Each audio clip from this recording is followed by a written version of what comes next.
All right. I wanted to take just a few minutes here and talk about what we're looking at now. I put up the reading for Pygmalion, which the movie base is My Fair Lady. Now, a couple different topics here that I want to just touch on, um, as far as looking at this literature and how it translates to screen.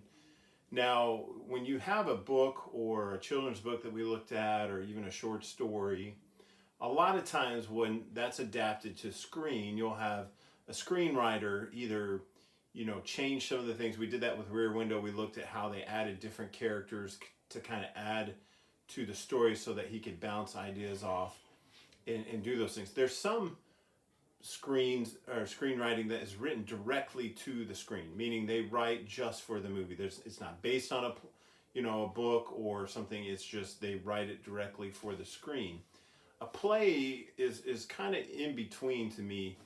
There's plays that are written for the stage, for theater, and a lot of those sometimes though will then be made into a film. There's several, I think of different writers that became known for their plays that were put into movies. Tennessee Williams, um, I can think of several movies along that line. Streetcar Named Desire was one. Cat on a Hot Tin Roof of his. That's basically they became successful plays, and so right away they wanted to make them into movies. And of course, when that happens, kind of like children's books, it becomes a big deal. Who's going to act in them? How are they going to do it? And it becomes a big process because either the play was so successful and everybody loved it, to translating that onto the screen. Sometimes that can be difficult, as far as it's not necessarily easy to cross them over. I can think of, Cats as one. Cats is a play, Broadway, that it just seems like there's not been a good translation to film for that. But there's also success stories, one of them being My Fair Lady. Another is those ones I mentioned, Streetcar Named Desire. Uh, that's something that is really, it can be touchy because depending on the way it can be translated onto the screen. What I think, as far as all of them, that really you can tell the difference between a movie that's based on a play is the dialogue. They really seem to focus on the dialogue. You rarely have a play that's based on action. So, you think of all the movies that you watch, I could use multiple examples, war movies, Marvel movies, the comic book movies, DC movies. Those are visual, a lot of explosions, a lot of action, fight scenes, war scenes. And so really you're not going to have a play based on those things a lot of times because it's hard to act out those actions on a theater stage. Most of your theater plays, now they'll have some fighting in them or action scenes maybe, but it's very contained usually. It's very, just a specific scene. Most of your plays are going to be based on the dialogue, the talking. And I would even say that it's not everyday dialogue, and that's why I want to kind of go to the one that we're looking at, My Fair Lady.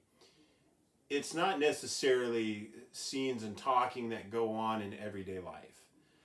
That's not really what a play is about. Now, they try to be realistic, they try to bring in real drama, but at the same time, the dialogue is usually elevated to where you talk about complex issues.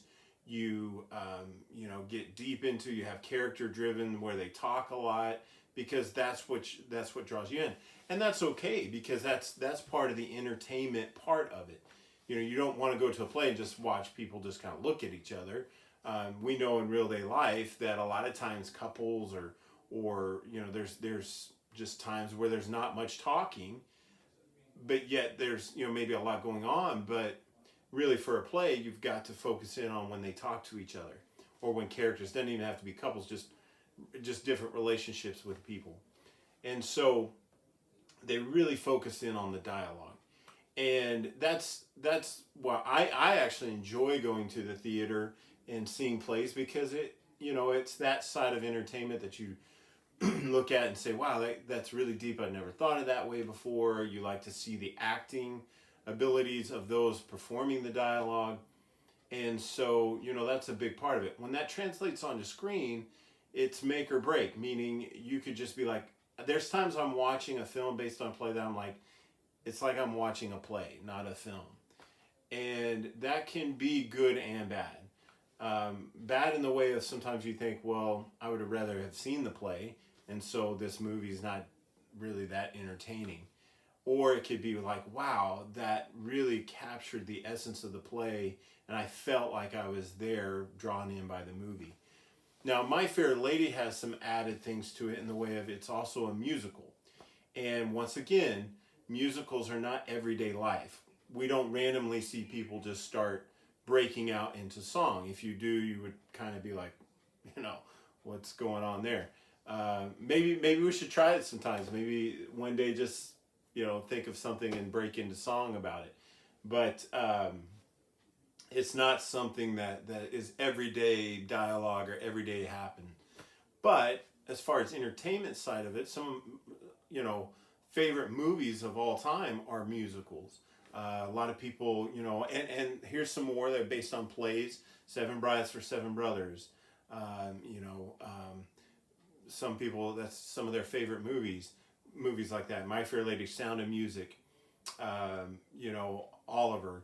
Those are movies that have songs in it, musical, that people respond to and enjoy, and they love the music. And so the added challenge there is to obviously have music that people enjoy. My Fair Lady is one of my favorites. I'm a huge Audrey Hepburn fan. So you just add all those things together and it becomes one of my favorite. But that's choice, that's taste. And so I'm going to have a couple clips of the material that we read, and you're going to see it acted out in the movie. I think a couple of them are low quality. I apologize. Finding them on YouTube can be a challenge sometimes, but you can see where it brings that reading to life, and it really focuses in on the actors. Now, just a couple trivia things about this movie in particular, My Fair Lady, that I think are interesting. The gentleman that does the writing, that's studying the dialects, that is the actor from the play, Rex Harrison. He is the original actor that made a big hit in the play. The woman, Audrey Hepburn plays the woman in the film. The original in the play that was a big hit with Rex Harrison was Julie Andrews. And Julie Andrews was not a huge star yet. So the people that were making the movie, like I said, that's like the children's film, they really focused in on who we're going to get to play these parts. And they just felt like they wanted a bigger star. And of course, Audrey Hepburn was well known at the time. So they used her. Now, me personally, I love her in the film. I think she captures that.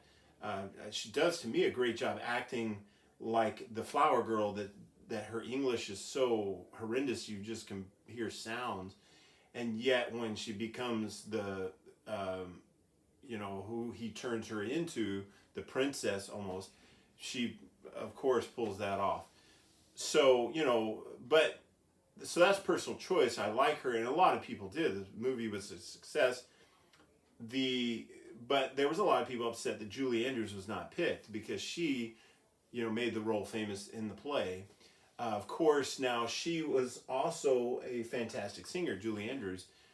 Audrey Hepburn did sing, and she took singing lessons just for this film, but they actually, without telling her, had always planned to dub over her voice. It really hurt her. She felt like she had done all this work for nothing, because she didn't get to use her voice. I think it stands out in the movie as far as you can tell. It's not her singing. That is one knock against the film that I have. I feel like Audrey Hepburn's voice is a good singing voice. It's not, Julie Andrews, but yet, I think it would have worked in the film. A film later that you do get to hear Audrey Hepburn sing is Breakfast at Tiffany's. She sings out on her patio with a guitar, and it to me, it's it sells the movie. It works. So it would have been interesting to see if they would have just left her voice in it. Julie Andrews, of course, at that same year, because she wasn't doing My Fair Lady, did Mary Poppins, and of course sang in that, acted in it, made that role, became a huge star, won the Best Actress that year. They felt like it was because she had gotten snubbed for My Fair Lady that people felt sorry for and gave. But she, I mean, to me, you can't argue that she earned a Best Actress Oscar for Mary Poppins. But that was going on in the background. Now later too, Julie Andrews did Sound of Music, and became a huge star after that. So I felt like at that point though, it just worked where they used Audrey Hepburn. So that's an interesting thing of this film. And so it shows that there is that still, just like children's book, once a play or a book or something is famous, a lot of people really want to know who's going to play each part. Happened with Gone with the Wind, happened with Wizard of Oz. I talked about those films in the last video, where they really, who's going to play Scarlet, who's going to play Dorothy. And so it becomes this huge thing. Who's going to play Rhett Butler? Both roles. And so, that's something that plays into this, turning a play or something into film, or a book into film. So, one thing that we're going to look at in this aspect is the dialogue. And you're going to see where you read that portion of these scenes that I'm going to show you, but how it almost comes to life when people act it. And that's what a play is about. The dialogue is there. It's got to be strong. But then when it's played out, it really portrays on who's acting it. And so hopefully you'll see that played out when you watch these scenes. So hopefully you enjoy it, and I'll have some questions for you. And keep up the good work, guys. Thanks, guys.